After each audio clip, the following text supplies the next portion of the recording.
the joy that we express on Purim is represented in different ways.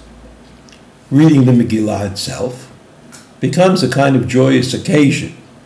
Certainly the content of the Megillah gives us joy, but in case anybody has any doubt about what the content is, we also from time to time may clap our hands, stamp our feet, make animal kind of noises, and act in a silly way, which generally makes everybody happy.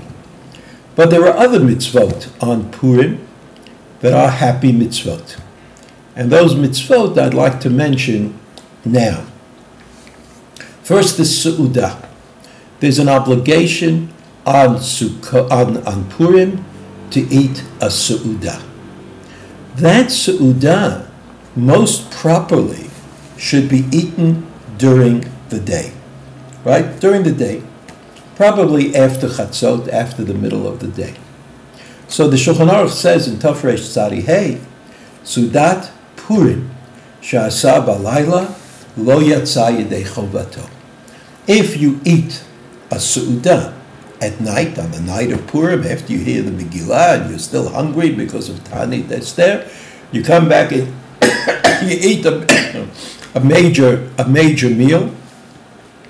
Lo Yatsa Yedei Chovato. You have not fulfilled the obligation of Su'udah. Now, the Shulchan Aruch doesn't say that you shouldn't do this, that you shouldn't have a meal at night, that you shouldn't enjoy Purim for all it's worth. Certainly have a meal at night. Enjoy. I mean, you're fasting all day. But just remember that the night, even though it's the proper thing to do, certainly to eat, is not what we call Su'udat Purim. Su'udat Purim, the thing which makes us happy also, is the Su'udat Purim takes place during the day. Chayav Adam, the Shulchan Aruch says, Lebesume, a quote from the Gemara, you're obligated to drink ad lo yada ben aruch Haman lebaruch Mordechai. That's what the Gemara says, that another way of creating joy is to drink a little. For some people it's a little, and for other people it's a little more. I guess for the alcoholics amongst us, it takes a little longer to get to the point where you don't know the difference between cursing Haman and blessing Mordechai. But I guess since time immemorial, I mean, there are even stories in the Torah that reflect the difficulty that people had with wine, drinking, etc., but which also indicate that this is what people did, and this is what people still do. The Gemara says you have to be that happy. You don't have a care. You're not thinking about the things you usually think about. So Chayav Adam Lebesume, you have to get a little drunk. Now, much has been written about this obligation, and much has been discussed, and you know, the people who don't like drunkenness or mindlessness, or whether they're in yeshivot or not in yeshivot, have all figured out a way to deal with this problem. The first one, as far as we're concerned here, to deal with this was the Ramah himself, who says about this halacha, there are those who say that you don't have to really get so drunk, but you just drink a little more than you used to drinking, and then you go to sleep. So that the essence of the day is Simcha.